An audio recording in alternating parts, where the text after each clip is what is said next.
Hey everyone. So this is going to be somewhat of a longer video here, but this is our weekly exercise. And we're going to go through this step by step together, and we're essentially going to be taking everything that we've been learning as far as the layers and the selection tools and the marquee tools, and we're going to put everything into practice into creating this sample flyer here. And I'll introduce a couple other tools. We'll go over the type tool and effects, and we'll do this together. So in the project files, you can go ahead and download all of these in the lessons. So we have these separate images here that you might want to just have open in Photoshop, because we'll be kind of clicking through and doing some things to these and then bringing them into our main flyer. So let's go ahead and get those ready and prepped and get everything into Photoshop. And you might want to have a pen and paper to jot down some notes, and I'm sure you want to pause this here on occasion as we're going through this. Like I said, this will be a little bit of a longer video. So once we have everything ready, let's go ahead and let's create a new document, and we're going to prepare this as we would for print, even though we're not going to be printing. Although if you have a printer at home, you're more than welcome to print these out. But let's just pretend that this is a printed assignment here, and we'll prep accordingly. So let's go into File and create a new document. And let's do this as a standard sheet of paper. So we'll do 8.5 inches wide. Oh, let me change this. 8.5 inches wide by 11 inches, and orientation. I mean, that would have just done it there. But because we're setting up for print, recall that our resolution should be 300. If we're going to do a nice high quality print, 300 DPI, and if we're doing it for the web, it's 72. Leave that on pixels and inches. And because we're going to be quote unquote printing, let's set our color mode accordingly to CMYK. We can leave that 8-bit, and let's hit create.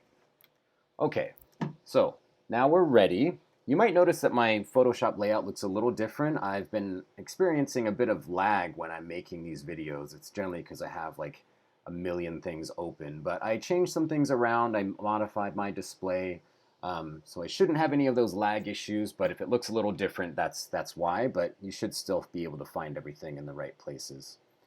So, okay, we have our background here, and because we're going to be printing, right? I mean, I talked a little bit about bleed and full bleed and how to go about using your rulers, but let's just pretend like we're actually going to be doing this. So let's set up some rulers just to give us some guidelines on where not to go out of frame.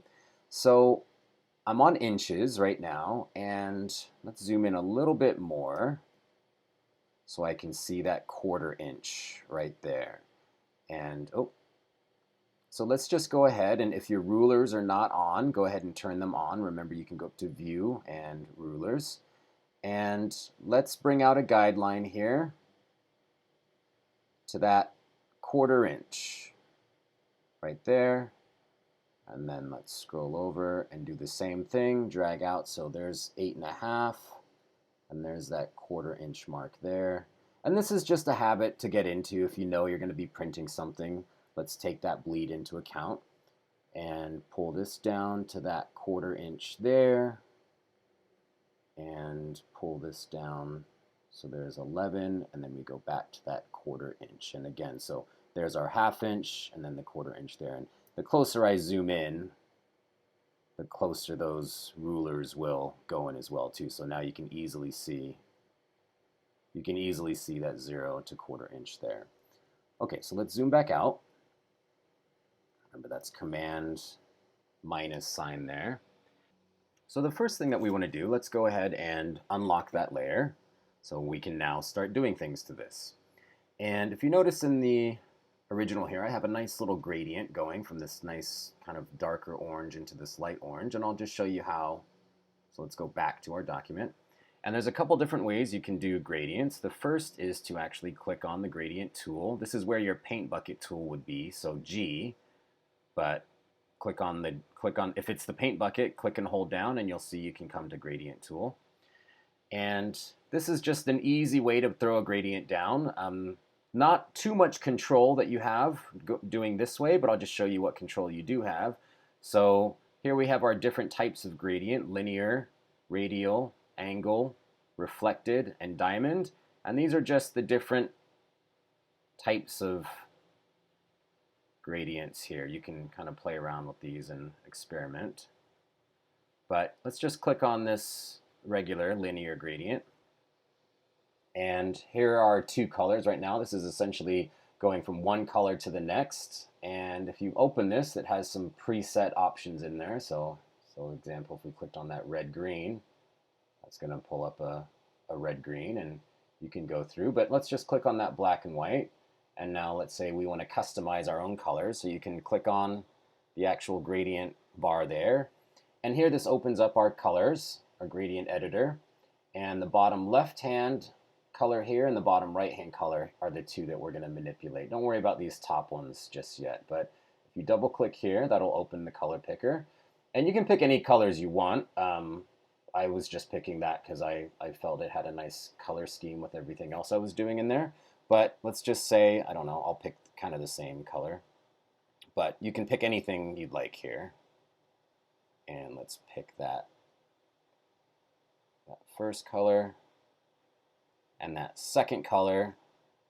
Pick a lighter color, right? If I pick my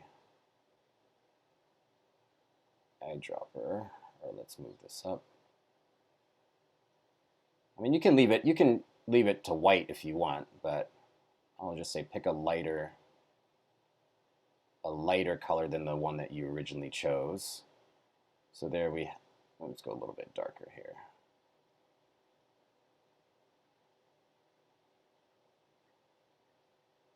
Okay, so now if I come back out here and I do this, we see that this changes again. So that starting click that I put down is always going to be that darker color, and where I release will be the lighter color. So go ahead and let's start dark up top and move into that corner. All right. Yeah. This is a little bit dark for me. I'm gonna lighten this up. Let me go here and then double click here.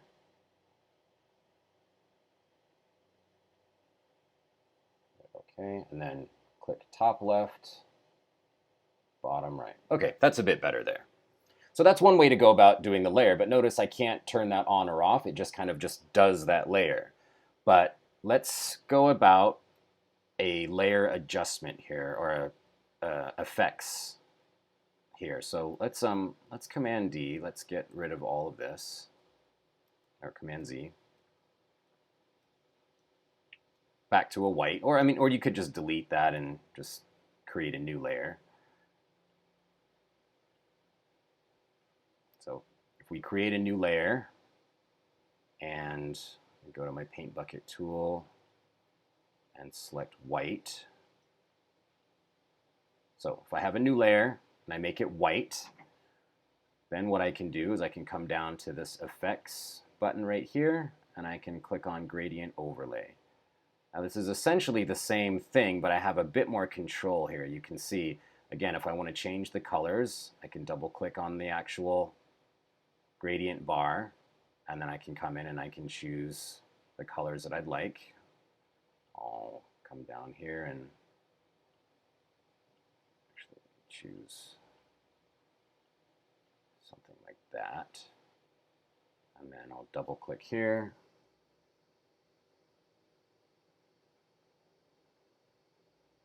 Something like that. And I have more control here, so I can select the angle. Right? I mean, this was the same as what I was doing before when I was clicking and dragging. You can select the styles, again, radial, angle, reflected, and diamond, but we'll keep it on linear. You can set the opacity, or how opaque or transparent you want that to be. So let's kind of play around with that until you find a nice gradient that you like.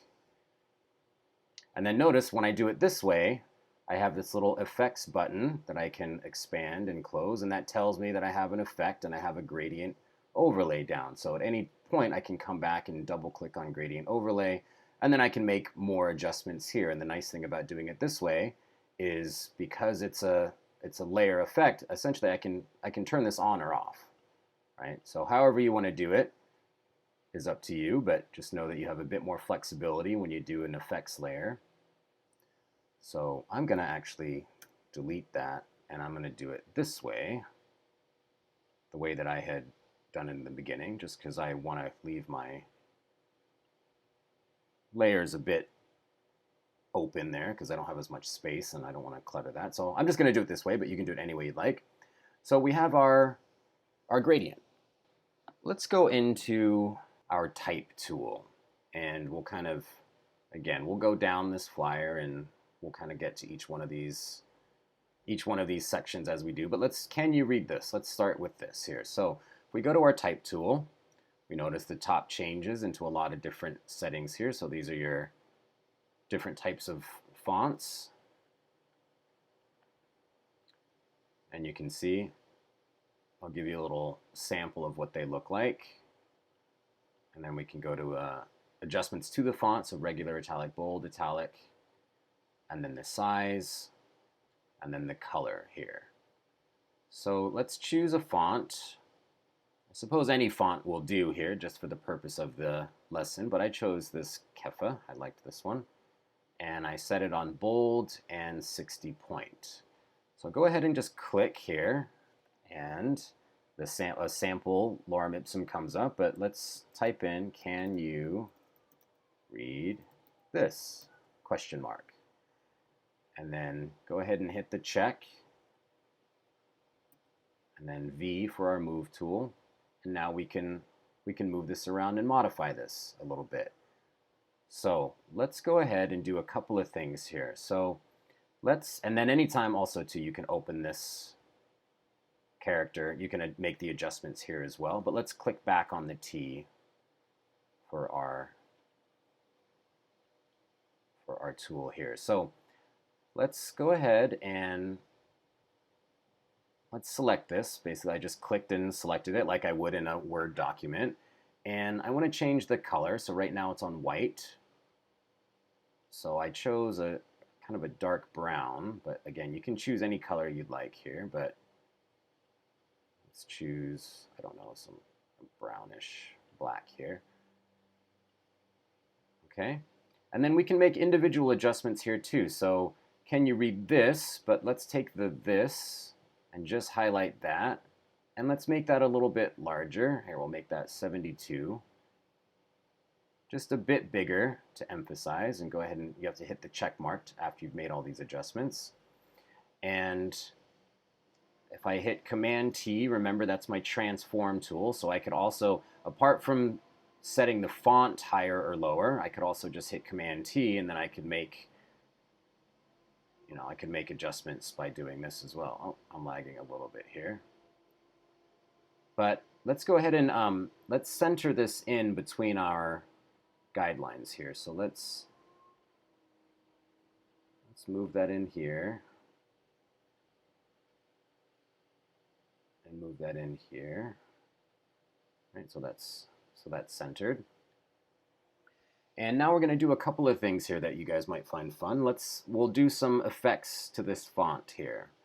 And if we come down here to effects, and there's a bunch of different ones here. We already saw what gradient overlay can do. But let's give this a bevel and emboss. You can see that it gives that text a little bit of a three-dimensional pop to it. And here we can play with these settings as well. How steep of a bevel we want. And we can increase the size, soften, and again, opacity. Right? How opaque we want this thing to be. We can set the angle of the light that's coming in. And we'll go more and more into all of these little features here. I more just want you to get a sense of kind of where you can find these quick little effects and do these things here. But let's kind of mess with these settings, play around a little bit until you get a nice, something that pops out like so. And then hit OK. And you can stack these up. We can do multiples. So let's do another one. Let's do effects, and then let's do a nice drop shadow here. Drop shadows always look cool. And so we can change, again, the opacity, you know, how light or dark we want to see, have that. Let's make it not too dark. So let's keep that. We can change the angle and the distance. I don't want it to read too much like another set of text. I just want it to be just underneath and let's say just below. So I'll change that from above. So notice as I turn this angle up, right, that shadow is changing.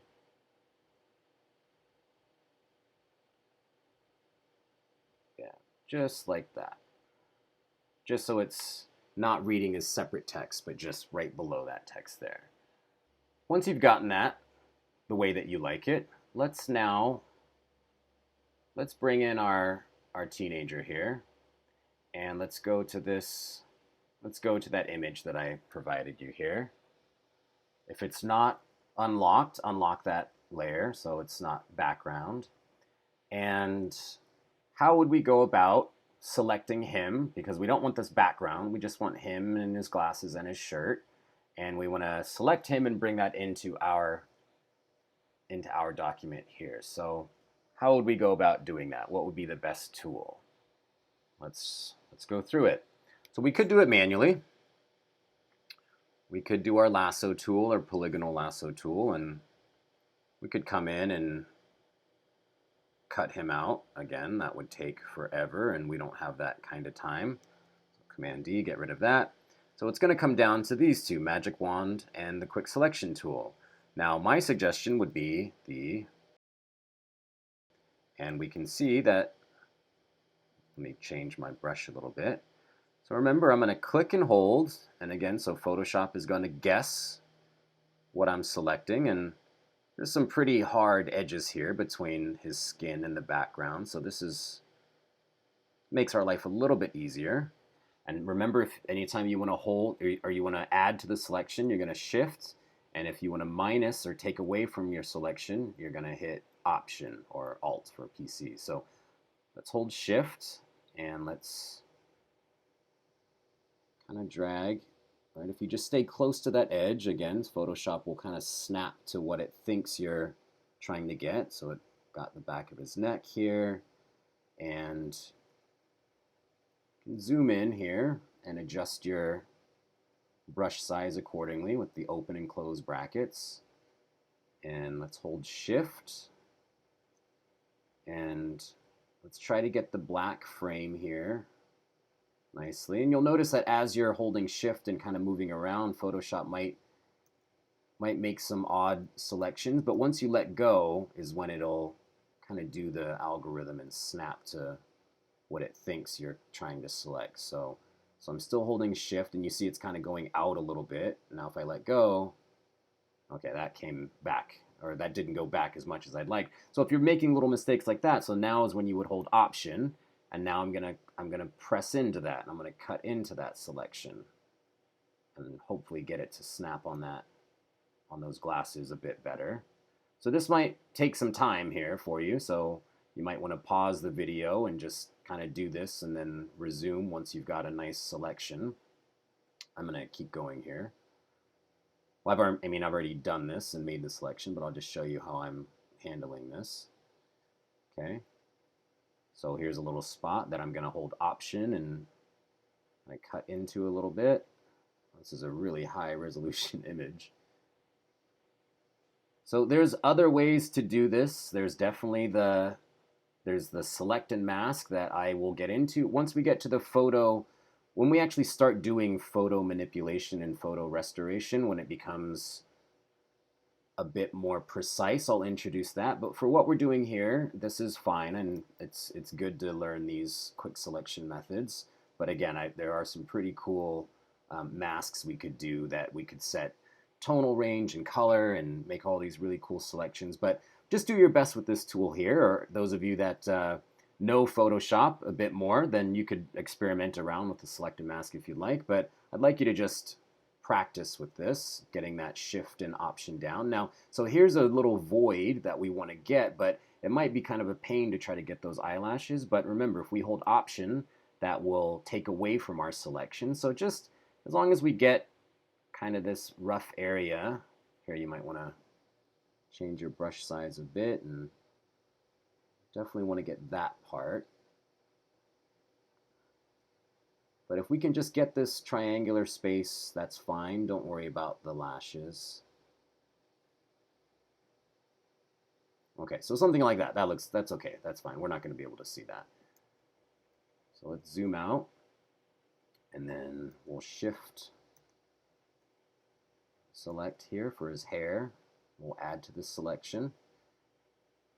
And again, this doesn't have to be perfect. I'll show you some techniques on going about layer masking this later, but go ahead and let's zoom in a bit and get your brush size small, and you can just shift and again add to the selection so you get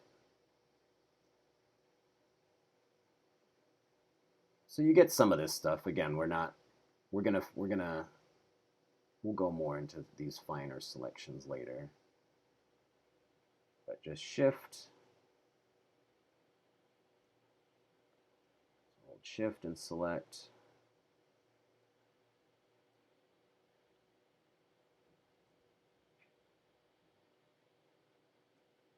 Okay. Oh, so that it included this white bit here, so I'm going to Option and get rid of that. Okay, now if I zoom out. Okay, again, spend some time with yours, get it right, but let's continue here. So what we can do is a couple of different things, but we want to bring this into our document here. So notice I can click here, and if I come back, I still have my selection going, so don't worry about losing that selection. Only if you press Command D, then you have to do it all over again. But then you could Command Z and undo that. But so what we can do here is the easy way. We could just Command C, which would copy that, and then Command V, which would paste that. Now I want you to notice something. All right, I'm gonna Command T to free transform, and I'm gonna shrink him down a little. But as we zoom in, I want you to just see how hard of a edge we have. So this looks bad, just bad Photoshop, right? It's kind of a hard cut, doesn't look right. He definitely looks like he's just been, well, Photoshopped. So let's undo all of this. Let's delete him.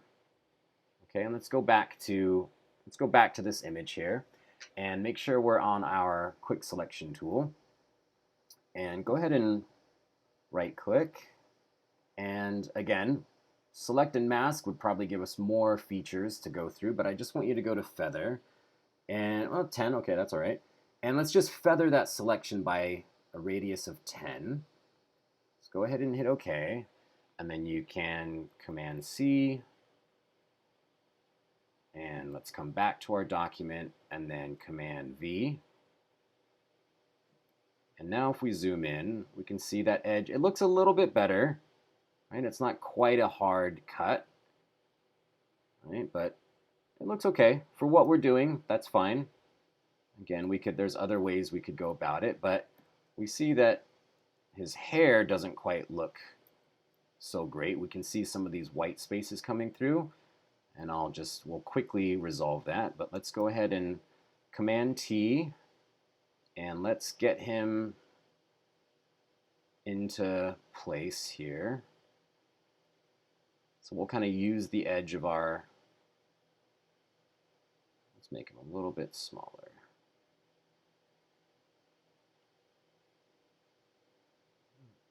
So maybe something like this. Hit OK. And then you can use the up, down, left, right arrow keys to nudge him into place if you are having some trouble. We can Command T, and then, so I'm just pressing left on the arrow key just to line him up there. And we'll just nudge him into place there. Okay, that looks okay. We might want to resize him again. Actually, I'm going to go a little bit smaller. So we might want to resize him later on, but that's okay. But let me just show you a quick fix for the hair. And we're going to do a whole exercise on the clone stamp and spot healing, but I'll just do a quick fix just to show you how we can get rid of that. And that would be right here. So this tool here, the clone stamp tool, or S, go ahead and click on that.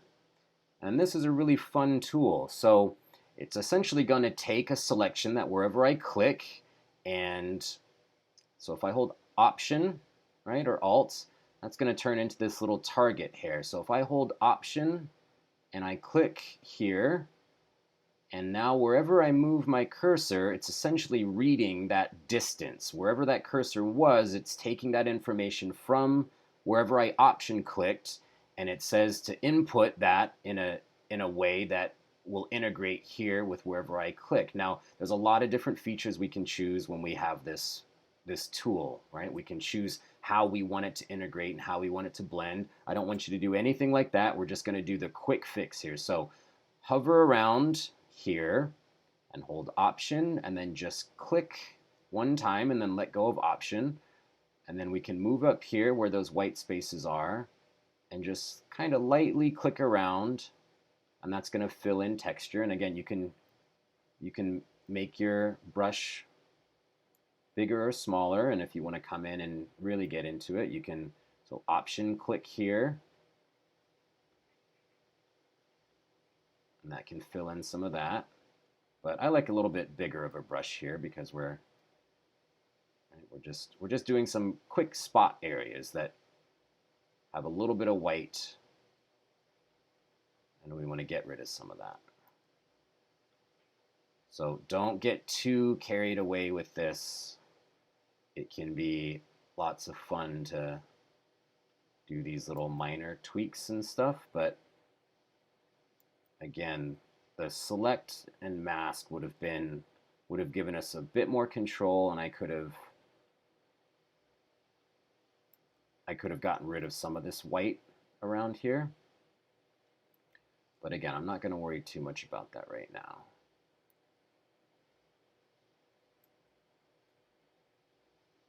You do have to be careful, again, when we get to the clone stamp tool, you have to be careful of making what look like patterns, right? It can become really easy to tell when you're actually doing things like that.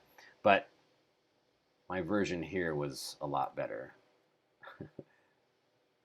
This one here has still some white in it, but that's okay. I'm not going to worry about that. I'll let you guys work on that and see how fine of a selection you can get. But again, so to get a better selection from there, we could have feathered it a bit more here. And then select and mask would have been another way we could have gone into this. But again, there's only so much I can pack into this exercise, and I don't want to go too far into those things. But once you have him down the way that you'd like, let's continue.